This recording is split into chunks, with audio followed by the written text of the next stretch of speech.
Hey everybody, Dan so you care. Welcome back to the channel. If you're new, please hit that red subscribe button down below and hit the bell icon next to it to stay up to date. So in today's lore video, we are doing Claudette Morel. She got a pretty kind of okay backstory with a lot of memories. So I'm ready to get to it. Ready to get to some gameplay, relax, kick up your guys' feet, whatever you want to do. Play some Dead by Daylight in the background while listening to help set the mood. Do whatever you guys want. But before that, random facts of the day. Invented in 1923, Q-tips were originally called baby gays. Then Q-tip, baby gays. Then finally just Q-tips. The Q stands for quality. Um, Back in 1923, there weren't a lot of smart people, I guess. Name-wise, the name was really dumb. Baby gays? Come on, man. Q-tips are sounds way better than we know now. Alright? Let's just stick to that. Hope you guys enjoyed the facts. If there are any topic of facts you guys want me to get for you guys and find for you guys, I love digging these facts for you guys. Honestly, there's just so many facts that we just don't know. Maybe most of us know, but there are a lot of facts unknown to us. This is something new that a lot of gamers and YouTubers don't put in their game videos, so I thought it'd be unique and something different for once. But anyways, you have any topics or facts you guys want me to dig up for you guys, please let me know in the comments below. And let's get this lore started. We got a kind of a long one for you guys in this one. Alright guys, let's get to it. Claudette Morel. From the day that her parents gave Claudette her first science kit, she loved experiments. Her single-minded pursuit led to an early scholarship at a great college. It was a huge decision to leave Montreal, but the chance was too good to pass up. Her introverted nature means that chat rooms and forums are now her best source of social interaction.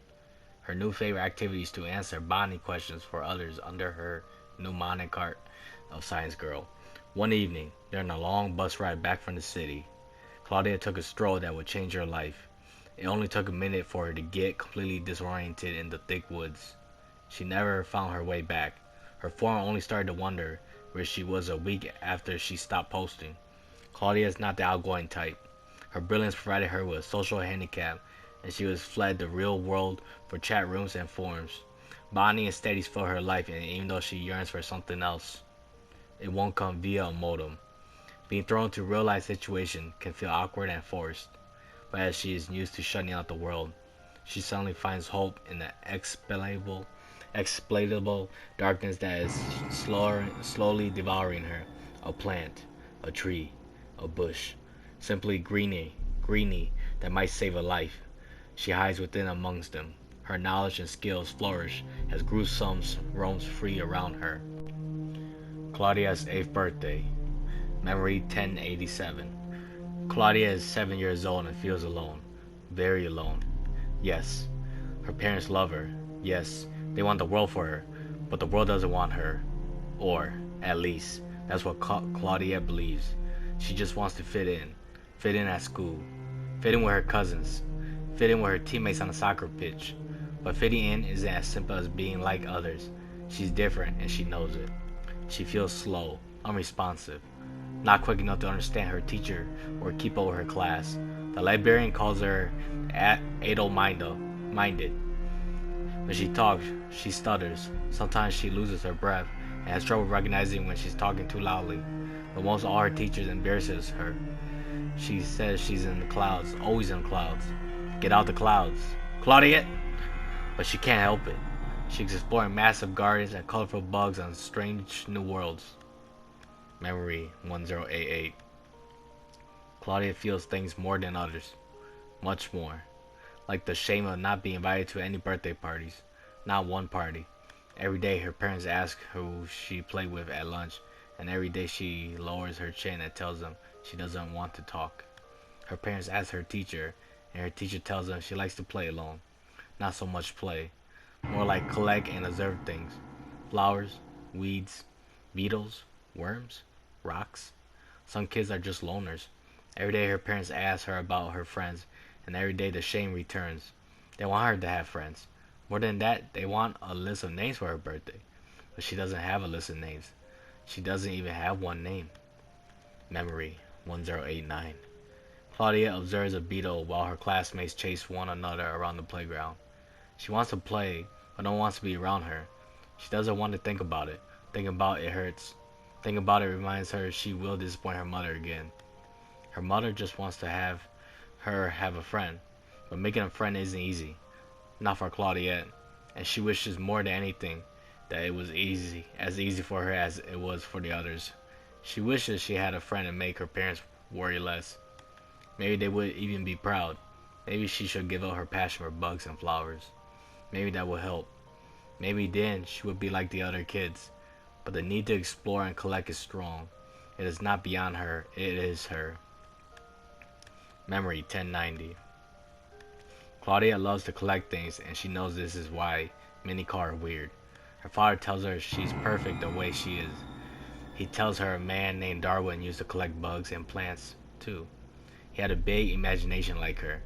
He often mused on ideas and theories, and boy did he come up with a whopper of a theory. He explains the theory, and she understands. Her father has a way of taking complicated ideas and make them easy to understand. Darwin Claudette likes the name.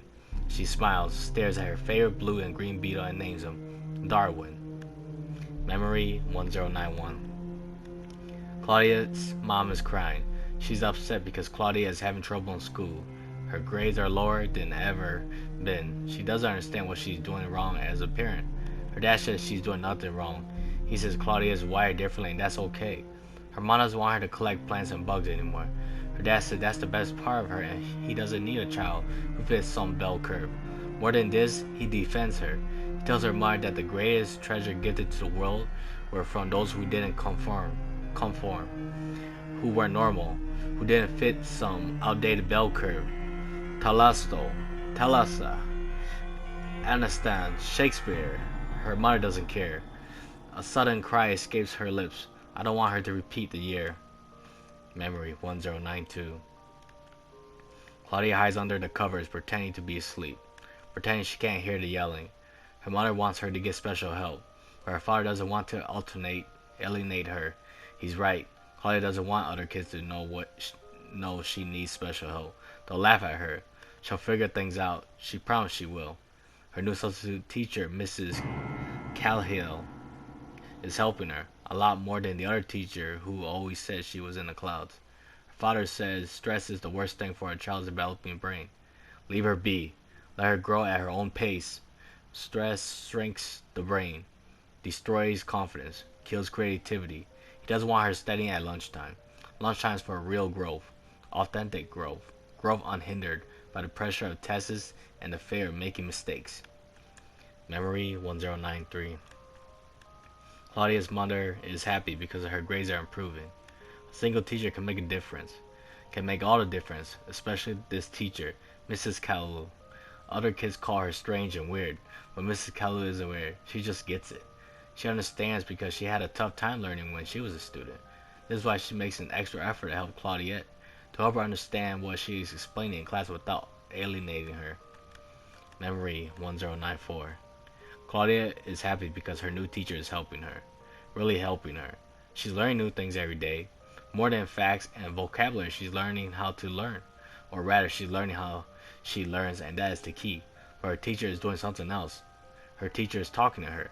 She's talking to her about her issue, and how her issue is really a blessing in disguise. She can just learn how to succeed in a system that favors one type of smart at the expense of all the others. A system that frowns on taking chances or making mistakes when making mistakes, and taking chances is what is needed for learning, for true learning.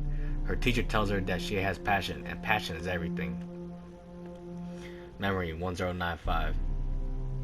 Claudia knows she's not like other kids, and she doesn't have to be. Things like bell curves and the ideal student don't apply to her, and that's okay. The ideal mold is a prison for those wired differently, and her teacher has set her free. Her grades are getting better and test is coming. She writes, visualizes, imagines everything she needs to remember, and somehow this works. The right teacher at the right time can make all the difference. Her parents are proud, very proud, but still her mother wishes she had friends. Still her mother wishes she liked what other girls like. Her parents argue another round about what to get for her birthday. Her mother wants to buy a new doll. Her father thinks she likes something more related to bugs, plants, and bacteria. The suggestion upsets her mother. Father defends her. See her for who she is and not who you want her to be. Her mother goes silent. Suddenly releases a cry. She says she doesn't want her to be bullied like she was bullied throughout school. Claudia's eyes go wide. For the first time in her life, she realizes her mother's wired differently too. Memory 1096. Claudette will be 8 years old tomorrow. She should be eager. She should be excited. She should be counting the hours, minutes, seconds. Instead, she is none of these. She dreads the moment she will have to open her gift. Every year it's the same. Dolls, crafts, jewelry. Nothing that means anything to her. Maybe this year she'll smile and pretend she didn't want a magnifying glass or a collection of stones or a set of books on botany. Maybe, to make things easier, she'll pretend. Maybe that will make her mother less scared for her. Seeing her happy about her grades felt good. Real good.